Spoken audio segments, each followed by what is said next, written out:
Hello everyone, my name is Cole and this is the 9th video in the UP1 final exam study guide. So today we're talking about kinetic energy and also the work kinetic energy theorem. So we just talked about work, which is a measure of how much a force contributes to the motion of an object. And now we're going to talk about the actual energy that an object has because it's in motion. So objects that are moving have energy because they have mass and velocity, and because things with mass and velocity have the ability to exert force on things, right? If something is moving with some speed and it runs into something else, it's going to transfer some amount of energy to that thing, and the energy that it's going to transfer is kinetic energy. So that's what we're going to be talking about first. So kinetic energy, there are different ways to denote it. I write KE because that's what I did in high school. A lot of people just write a capital K for kinetic energy. So I'll put that down, /K. This is kinetic energy. And it is in joules, which is the energy unit. And once again, a joule in SI units is a kilogram meter squared per second squared.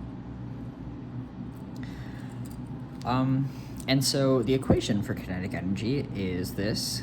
KE is 1/2 mv squared, where m is the mass of the object and v is the velocity of the moving object. So you can see very clearly that the kinetic energy depends both on the mass and the velocity. So the greater the mass, the greater the energy, and also the greater the velocity, the greater the kinetic energy. And that makes sense because if we go back to the example of the moving object that runs into something, we can think about what would make the bigger impact, what would transfer the most energy, and the more massive that the object is, the more energy is transferred, and also the faster that it's going, the more energy is transferred. We can also see this v squared term, which means that the velocity of the object is actually more important to the kinetic energy. It contributes more. It's a squared term. So that's the kinetic energy of an object. A few things to note about this is that kinetic energy is a scalar. So you're never going to have negative kinetic energy because you can't really have a negative mass, and also because velocity, even though velocity is a vector, it's squared in this equation. So kinetic energy is always positive, and it is a scalar. And that's really all that we have to say about kinetic energy. It's right here on your equation sheet, right under the equation for work. Kinetic energy, K equals 1/2 mv squared. And so now we can move on to how this can help us. And one of the ways that this can help us is figuring out the end speed of an object based on the forces exerted on it and the distance that is traveled. So this is the work kinetic energy theorem. Work kinetic energy theorem. And this states that the total work done on an object is equal to the change in the object's kinetic energy. That's this equation right here, work kinetic energy theorem. And they've written it out for you a little more in depth. They've said that change in kinetic energy is kinetic energy final, so 1/2 mv final minus kinetic energy initial, 1/2 mv I squared. So we can think about why this makes sense. First of all, unit-wise, it makes sense because work and kinetic energy are both in units of joules. They're both in the energy unit. It also makes sense because when we talked about work, we defined it as this value which determines how much a force contributes to the motion of an object. So then it follows that if we're finding the net work done on an object by all of the forces on it combined, we're finding how much those forces contribute to its motion, and how much those forces contribute to its motion should then be equal to its change in motion, because kinetic energy is a measure of motion.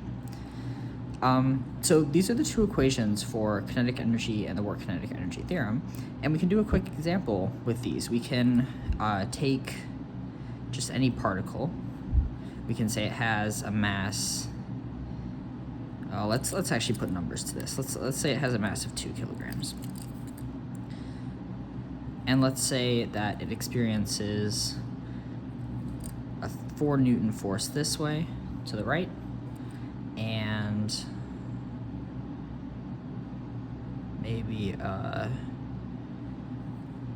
a 6 Newton force upwards, and a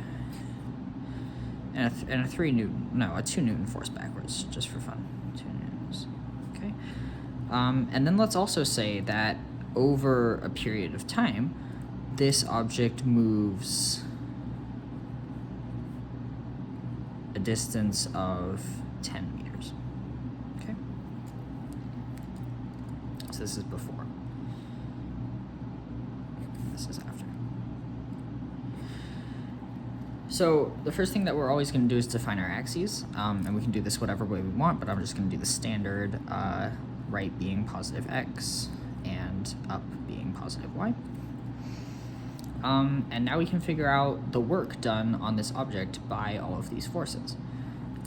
So let's label these forces. I'm going to label them F1, F2, and F3. And let's find the summation of work. The work done by F1 is equal to the force F1 times the distance traveled, 10 meters,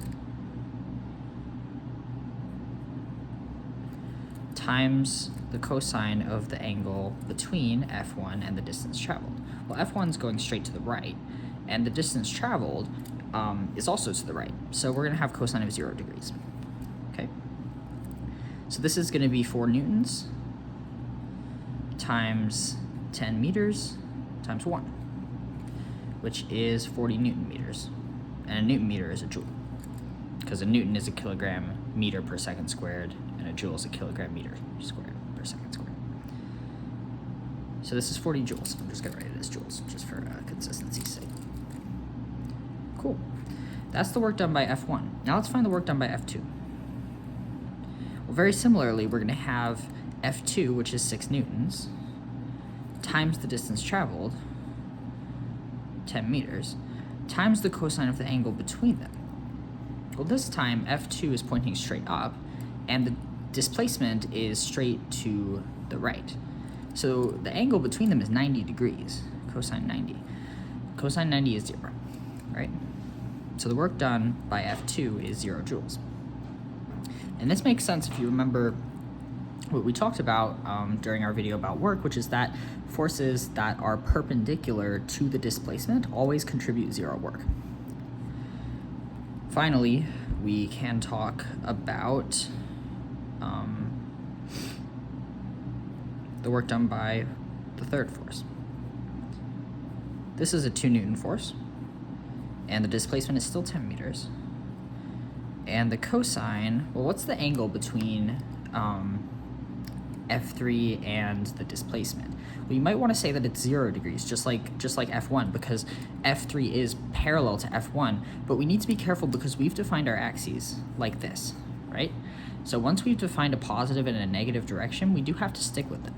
So positive x, that's the direction of the displacement, but the force is actually in the negative x direction.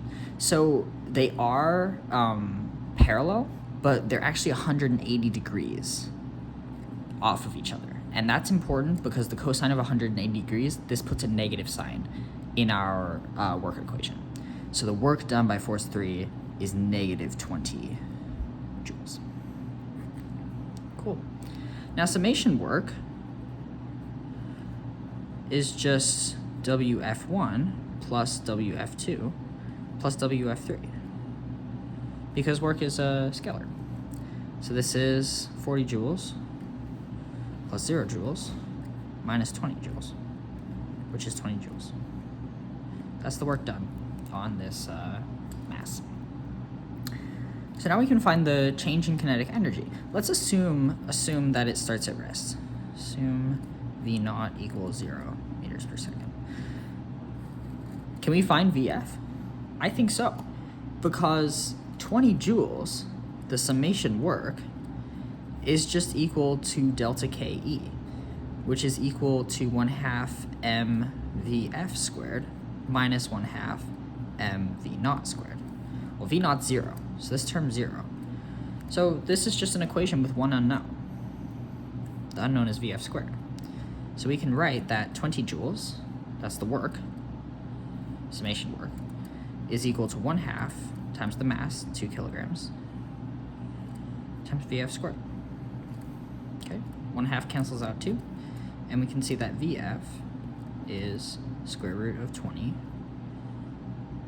meters per second.